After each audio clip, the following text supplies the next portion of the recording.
आप सबके लिए गुड न्यूज़ है कि नीट का जो फाइनल डिसीजन है रिजल्ट का वो आ चुका है। एमपी हाई कोर्ट ने अपना फाइनल डिसीजन सुना दिया है कि नीट के रिजल्ट को लेकर के क्या वो डिसीजन है, हम डिस्कस कर लेते हैं एक बार।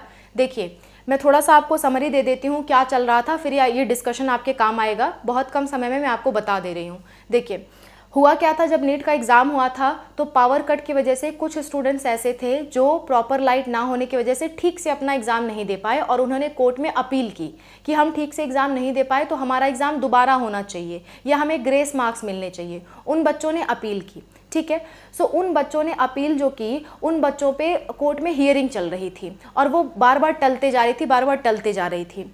और जब ये हियरिंग चल रही थी कि ये बच्चे दोबारा से मांग कर रहे थे तो मद्रास हाई कोर्ट में एक और अपील दायर की गई थी, जिन्होंने कहा कि अगर इनका रीनीट हो तो हमारा भी क्यों ना हो, ऐसे कहा गया। तो मद्रास वाले का तो फैसला आ चुका है कि सभी बच्चों का दोबारा नीट करा पाना पॉसिबल नहीं है, ठीक है। ये फैसला पहले ही आ चुका है। अब बात करते हैं एमपी हाई कोर्ट की। जो ये बच्चे थे जो पावर कट का इशू फेस कर रहे थे, उनका क्या फैसला आया। तो एमपी हाई कोर्ट का 9 जून को, कल यानी कि फैसला आया है। फैसला ये आया कि 75 स्टूडेंट्स थे जो पावर कट का प्रॉब्लम फेस कर रहे थे। तो इन 75 स्टूडेंट्स का जो रिजल्ट है वो होल्ड कर दिया जाए, यानी कि रोक दिया जाए। और इन जो स्टूडेंट का जो रिजल्ट है रोकने के बाद या तो इनका रीनीट कराया जाए या फिर इनको ग्रेस मार्क्स दिए जाएं, ठीक है। लेकिन इनको क्या दिया जाए ये कोर्ट ने कंफर्म नहीं किया है। ये कोर्ट कब कंफर्म करेगा, 16 जून को। ये जो चीज़ है ये कोर्ट 16 जून को कंफर्म करेगा कि इन बच्चों का दोबारा से नीट एग्जाम होगा या फिर इनको ग्रेस मार्क्स मिलेंगे।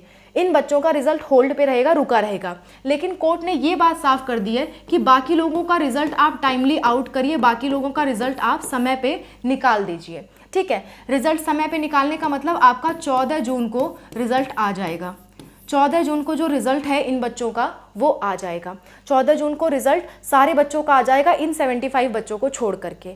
यही अभी तक का फैसला आया हुआ है। अब इन 75 बच्चों का क्या होगा वो कब पता चलेगा, 16 जून को। या तो उनका दोबारा एग्जाम होगा या तो उनको ग्रेस मार्क्स मिलेंगे, ठीक है। बाकी सारे बच्चे हैं उनका रिजल्ट आ जाएगा, उनकी रैंक आ जाएगी। अब कई सारे स्टूडेंट के मन में डाउट आ रहा होगा, तो फिर ये सारे जो बच्चे होंगे 75 लोग, इनका बाद में रैंक कैसे डिसाइड होगा। तो एनटीए इसी के लिए ये कोशिश कर रही है, एनटीए ये कोशिश कर रही है कि इनको ग्रेस मार्क्स दे दिया जाए और रिजल्ट सबका साथ निकाला जाए इकट्ठे। या फिर ये कोशिश करिए है कि अगर कोर्ट फैसला सुनाती है रीनीट पे तो क्यों ना इन बच्चों का भी हम जल्दी से रीनीट करा के इसी तारीख को रिजल्ट निकलवा दें।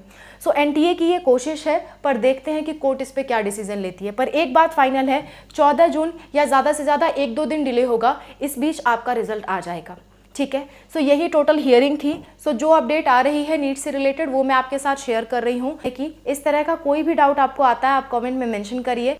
मैं और अनूप सर आपके लिए वीडियो बनाने के लिए टोटली तैयार हैं और आपके रिप्लाई करने के लिए टोटली तैयार हैं। हमसे अगर आपको कोई पर्सनल गाइडेंस चाहिए, पर्सनल हेल्प चाहिए, तो आप कभी भी हमारे इस नंबर पे 8957391589 इस पे आप मैसेज कर सकते हो। मैसेज करने के बाद हम QR कोड भेजेंगे, आप 200 का पेमेंट करके 200 पेमेंट करके स्क्रीनशॉट भेज देना, फिर हम आपको कॉल कर लेंगे, ठीक है। मैं खुद आपको कॉल कर लूँगी। और अगर आपको पेमेंट से डाउट सॉल्व नहीं कराना है तो आप कमेंट पे मेंशन कर सकते हैं, उसमें भी हम डाउट आपके सॉल्व करते हैं, वीडियोस के थ्रू भी करते हैं, लेकिन उसमें थोड़ा टाइम लग जाता है। ये आपको अर्जेंट है तो ही आप करें, ठीक है। So that's all about the video. I hope this video is helpful for you. कोई दिक्कत, कोई परेशानी आती है कॉमेंट में मेंशन करिए। मैं और अनूप सर आपकी हेल्प के लिए हमेशा तैयार हैं। Thank you.